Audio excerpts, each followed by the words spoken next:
Jules Verne. Voyage au centre de la Terre.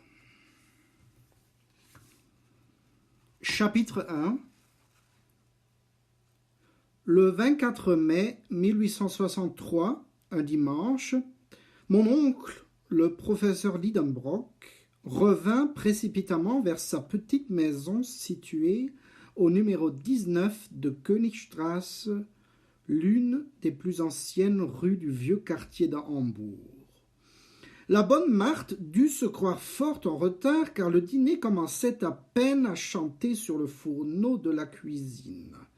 « Bon, me dis-je, s'il a faim, mon oncle, qui est le plus impatient des hommes, va pousser des cris de détresse. »« Déjà, monsieur Lidenbrock !» s'écria la bonne Marthe, stupéfaite, en entrebâillant la porte de la salle à manger.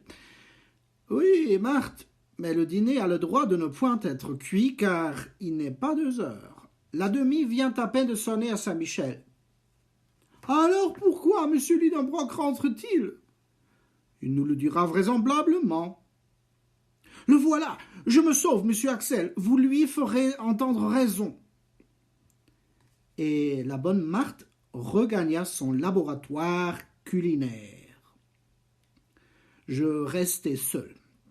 Mais de faire entendre raison au plus irascible des professeurs, c'est ce que mon caractère un peu indécis ne me permettait pas.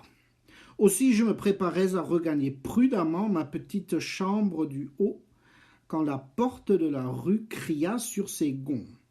De grands pieds firent craquer l'escalier de bois, et le maître de la maison, traversant la salle à manger, se précipita aussitôt dans son cabinet de travail.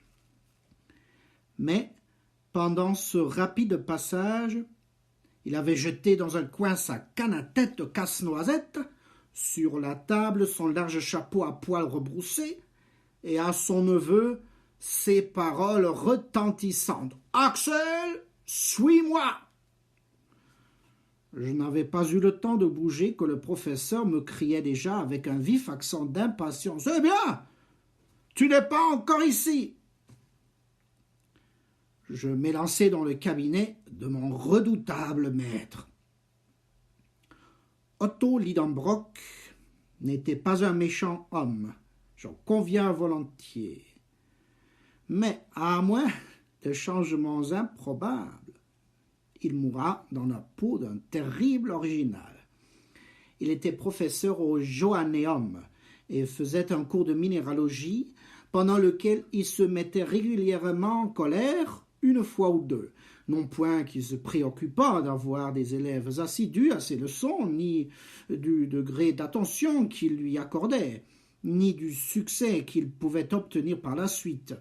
Ces détails ne l'inquiétaient guère. Il professait subjectivement, suivant une expression de la philosophie allemande, pour lui et non pour les autres.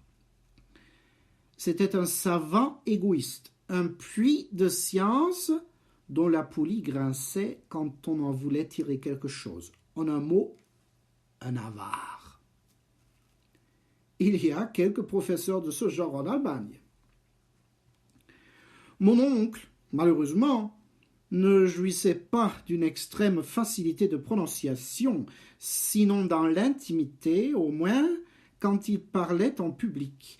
Et c'est un défaut regrettable chez un orateur. En effet, dans ses démonstrations au Johanneum, souvent le professeur s'arrêtait court. Il luttait contre un mot récalcitrant qui ne voulait pas glisser entre ses lèvres. Un de ces mots qui résistent, se gonflent et finissent par sortir sous la forme peu scientifique d'un juron. De là, grande colère. Or, il y a en minéralogie bien des dénominations semi-grecques, semi-latines, difficiles à prononcer, de ces rudes appellations qui écorcheraient les lèvres d'un poète. Je ne veux pas dire du mal de cette science, loin de moi, mais lorsqu'on se trouve en présence des cristallisations rhomboédriques des résines rétinasphalte, des ghélénites, des fangasites, des molybdates de plomb, des tungstates de manganèse et des titaniates de zircone. Il est bien permis à la langue la plus adroite de fourcher.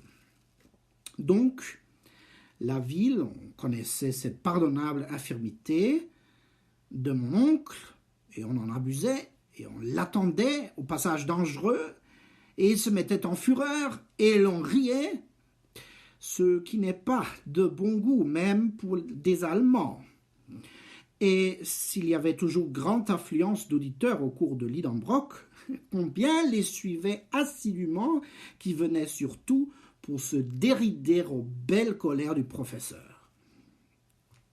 Quoi qu'il en soit, mon oncle, je ne saurais trop le dire, était un véritable savant, bien qu'il cassât parfois ses échantillons à les essayer trop brusquement. Il joignait au génie du géologue l'œil du minéralogiste. Avec son marteau, sa pointe d'acier, son aiguille aimantée, son chalumeau et son flacon d'acide nitrique, c'était un homme très fort, à la cassure, à l'aspect, à la dureté, à la fusibilité, au son, à l'odeur, au goût d'un minéral quelconque. Il le classait sans hésiter parmi les 600 espèces que la science compte aujourd'hui. Aussi, le nom de Lidenbrock retentissait avec honneur dans les gymnases et les associations nationales. Messieurs Humphrey Davy de Humboldt, les capitaines Franklin et Sabine ne manquèrent pas de lui rendre visite à leur passage à Hambourg. Messieurs Becquerel, Ebelman, Brewster, Dumas, Milne Edward, Sainte-Claire de Ville aimaient à le consulter sur des questions les plus palpitantes de la chimie. Cette science lui devait d'assez belles découvertes, et en 1853, il avait paru à Leipzig un traité de cristallographie transcendante par le professeur Otto Lidenbrock, grand un folio avec planche, qui cependant ne fit pas ses frais.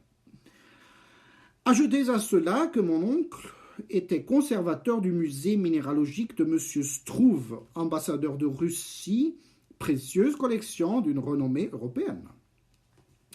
Voilà donc le personnage qui m'interpellait avec tant d'impatience. Représentez-vous un homme grand, maigre, d'une santé de fer et d'un blond juvénile qui lui ôtait 10 bonnes années de sa cinquantaine.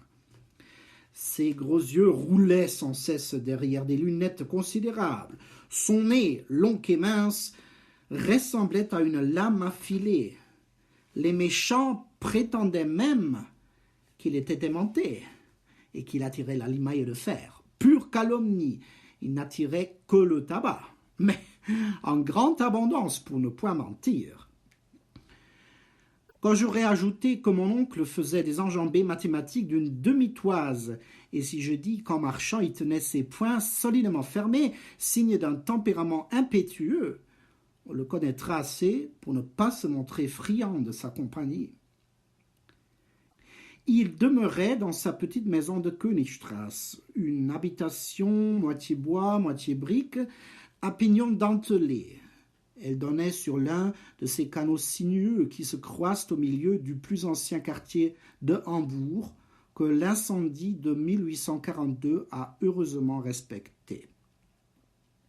La vieille maison penchait un peu, il est vrai, et tendait le ventre aux passants. Elle portait son toit incliné sur l'oreille, comme la casquette d'un étudiant de la Tugendbund. L'aplomb de ses lignes laissait à désirer, mais, en somme, elle se tenait bien grâce à un vieil orme vigoureusement encastré dans la façade qui poussait au printemps ses bourgeons en fleurs à travers les vitraux des fenêtres. Mon oncle ne laissait pas d'être riche pour un professeur allemand. La maison lui appartenait en toute propriété, contenant et contenu. Le contenu, c'était sa filleule Grauben, jeune Virlandaise de 17 ans, la bonne Marthe et moi. En ma double qualité de neveu et d'orphelin, je devins son aide préparateur dans ses expériences. J'avouerai que je mordis avec appétit aux sciences géologiques. J'avais du sang de minéralogiste dans les veines, et je ne m'ennuyais jamais en compagnie de mes précieux cailloux.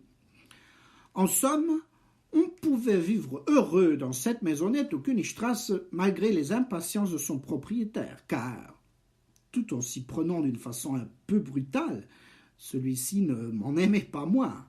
Mais cet homme-là ne savait pas attendre, et il était plus pressé que nature. Quand, en avril, il avait planté dans les pots de faïence de son salon des pieds de réséda ou de volubilis, chaque matin, il allait régulièrement les tirer par les feuilles afin de hâter leur croissance.